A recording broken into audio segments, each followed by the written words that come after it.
दोस्तों, आज मैं आपको जो कहानी सुनाने जा रही हूँ, ये कहानी है गर्भवती बहू की। तो चलिए दोस्तों, देखते हैं आज की ये कहानी। सोनपुर नाम का एक गांव था।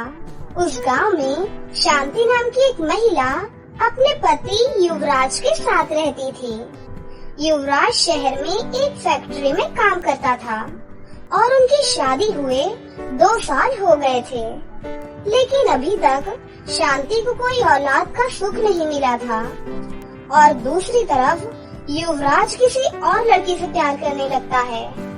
अब युवराज घर में आकर हर छोटी मोटी बात पर शांति से लड़ाई करने लगता है। एक दिन शांति युवराज को खाना बना कर देती है और युवराज जैसे ही खाना खाता है वो शांति पर चिल्लाने लगता है। ये कैसा खाना बनाया है तुमने? कोई काम तुमसे ठीक से नहीं होता क्या? जी, इसमें मेरी क्या खराबी है? ठीक तो बना है खाना, लेकिन युवराज खाना टेबल पर ही छोड़कर चला जाता है। और दूसरी तरफ शांति ये सोच रही थी कि आखिर युवराज को क्या हो गया है? ये मुझसे अच्छे से बात क्यों नहीं करते? हर बात पर गुस्सा क्यों हो जाते हैं? फिर कुछ दिनों बाद युवराज शांति से बोलता है, मैं अब तुम्हारे साथ नहीं रह सकता।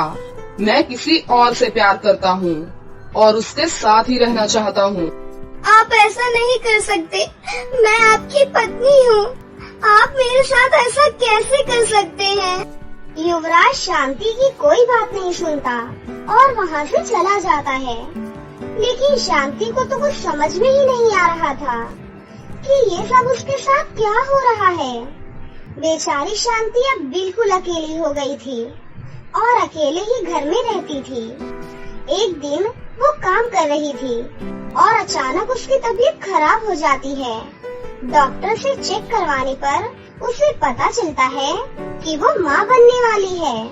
मुबारक हो, आप माँ बनने वाली हैं।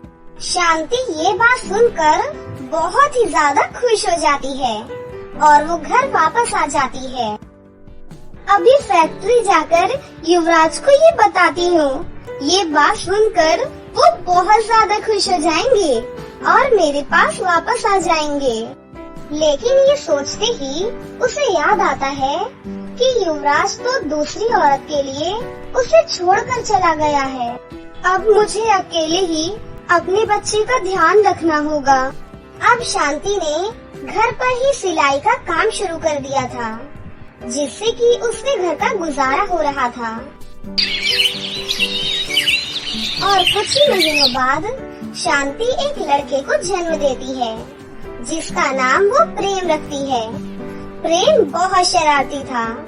कुछ समय के बाद प्रेम स्कूल जाने लगता है। शांति उसे स्कूल छोड़ने और शाम को उसे वापस स्कूल से लेने भी जाती थी। बेटा, आराम से चला करो, मेरा हाथ पकड़ के चलो, इधर उधर भागना नहीं है। ठीक है माँ। एक दिन शांति प्रेम को लेने के लिए रोड के दूसरी तरफ खड़ी थी। प्रेम अपनी माँ को देखकर भागकर अपनी माँ के पास आने लगता है कि तभी दूसरी तरफ से एक गाड़ी आ रही थी। तभी शांति अपने बेटे को बचाने के लिए भागती है। तभी एक दुर्घटना घटती है। इस दुर्घटना में शांति की एक टांग टूट जाती है और वो अपाहिज हो जाती है, जिसकी वजह से शांति अब भारी सामान नहीं उठा पाती थी। शांति एक दिन बाजार से कुछ सामान लेकर आती है और घर पर आकर बैठ जाती है और वो बहुत ही ज्यादा थक जाती है। तभी प्रेम अपनी माँ को देखता है और बोलता है, माँ, मेरी वजह से तुम्हें ये चोट लगी है ना? नहीं मेरे बच्चे, ऐसा मत सोचो। तुमसे बढ़कर मेरे लिए और कुछ भी नहीं है। प्रेम अब बड़ा हो गया है, उसकी अब अच्छी जगह नौकरी भी लग गई है। शांति एक दिन अपने बेटे से बोलती है, बेटा, अब तुम कोई अच्छी सी लड़की देखकर शादी कर लो। मुझसे अब और काम नहीं होता। मेरे लिए तो हमेशा मेरी माँ ही खाना बनाएंगी। फिर उसकी माँ प्रेम के लिए एक लड़की देखकर उसकी शादी कर देती हैं। लेकिन प्रेम की पत्नी रीमा का बर्ताव अपनी सास के लिए कुछ ठीक नहीं था। वो हर छोटी बात पर शांति से लड़ना शुरू कर देती थी और शांति से बहुत काम भी करवाती थी। लेकिन शांति ने अभी अपने बेटे को ये सब बताया नहीं था।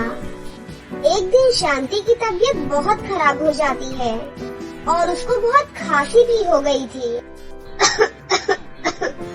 बेटा, मुझे एक गिलास पानी देना। लेकिन रीमा का कोई जवाब नहीं आता। वो अपने दोस्तों से फोन पर बात कर रही होती है। शांति उसे फिर से आवाज लगाती है, बेटी जल्दी पानी लाना, मुझे सांस नहीं आ रही है बेटी। ये बुढ़िया कभी भी आराम से बात करने नहीं देती है, साली बुढ़िया। और वो गुस्से में उसे पानी का गिलास देती है।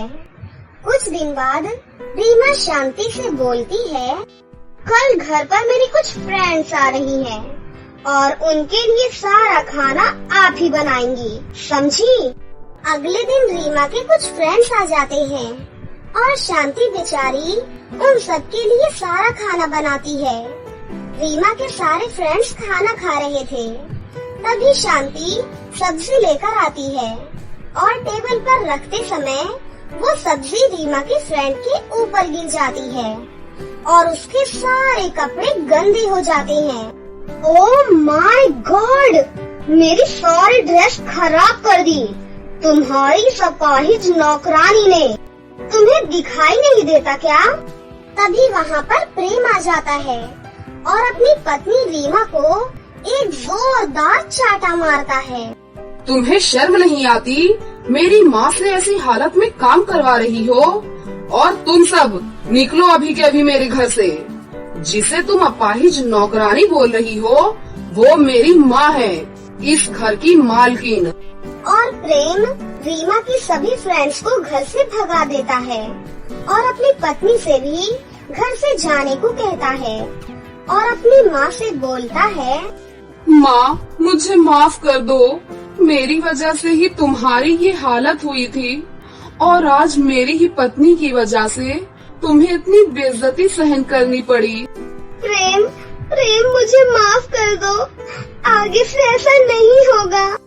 माँ मुझे माफ कर दो, मेरी वजह से तुम्हें ये अपाहिज शब्द सुनना पड़ रहा है। अगर तुम मुझे उस दिन नहीं बचाती तो तुम बिल्कुल ठीक होती और मेरी पत्नी की वजह से तुम्हें इतनी बेइज्जती सहन नहीं करनी पड़ती। ऐसा मत बोलो बेटा, इसमें तुम्हारी कोई गलती नहीं है। प्रेम की ये बातें सुनकर रीमा की भी आंखों में आंसू आ जाते हैं और वो शांति से माफी मांगती है। माँ जी मुझे माफ कर दो, आगे से मैं आपके साथ कभी ऐसा व्यवहार नहीं करूँगी। मैं आपको बहुत खुश रखूंगी माँ। फिर शांति रीमा को माफ कर देती है और उसके बाद से सभी मिलजुल कर हंसी खुशी रहने लगते हैं। सुहानी और ऋषि की शादी को 10 साल हो गए थे, लेकिन उन्हें आज तक बच्चे नहीं हुए थे।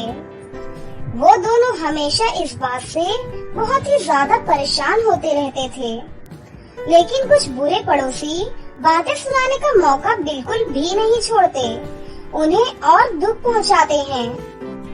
सुहानी, मैं तो नहीं चाहती हूँ, लेकिन गांव वाले अब तुम्हें बाज कहकर बुलाने लगे हैं। मैंने ऐसा कहते हुए सुना है कि लोग ऋषि में ही कमियां निकाल रहे हैं। दोनों में से कोई एक बात सच हो सकती है, लेकिन हमें किसी की कमी की बात का बतंगड़ नहीं बनाना चाहिए। ऐसी बात है, बताओ सोनाक्षी और मीनाक्षी, वो कौन लोग हैं जिन्हें हमारे घर की इतनी फिक्र है? कहीं वो तुम दोनों ही तो नहीं हो? ऐसे सुहानी सोनाक्षी और मीनाक्षी को उन्हीं की भाषा में उनको जवाब देती है। दोनों अकड़ते हुए वहाँ से चली जाती हैं। सुहानी अपने घर पर आकर अपने पति से अपने दुख के बारे में बातें करती है। ऋषि अपनी पत्नी की बात सुकून से सुनकर उसे ऐसे समझाता है। लोग चाहे जो कहें, हमें पता है हम अपनी तरफ से कितनी कोशिश कर रहे हैं। आज नहीं तो कल हमें भी वो खुशी जरूर मिलेगी सुहानी। तुम ऐसे औरों की बातें सुनकर तकलीफ में अपने आप को मत डालो। ये हमारी कोशिशें मुझे तकलीफ में डाल रही हैं। हमें अब उम्मीद छोड़कर आगे बढ़ जाना चाहिए। ऐसा कहते हुए सुहानी अपनी पति के साथ बैठकर खाना खाकर आराम से सो जाती है।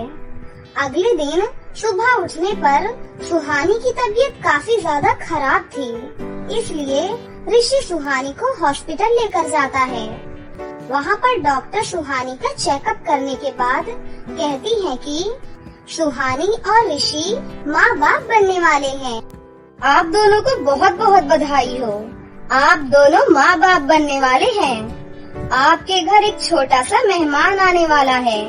मैं कुछ दवाइयाँ लिख रही हूँ, उन्हें इस्तेमाल करते रहना और मेरे बताए हुए तारीख पर चेकअप और सोनोग्राफी के लिए आ जाना। ऐसा कहते हुए डॉक्टर उन्हें भेज देती हैं। वो दिन ऋषि और सुहानी के लिए सच में बहुत बड़ा दिन था और खुशियों से भरा हुआ दिन था।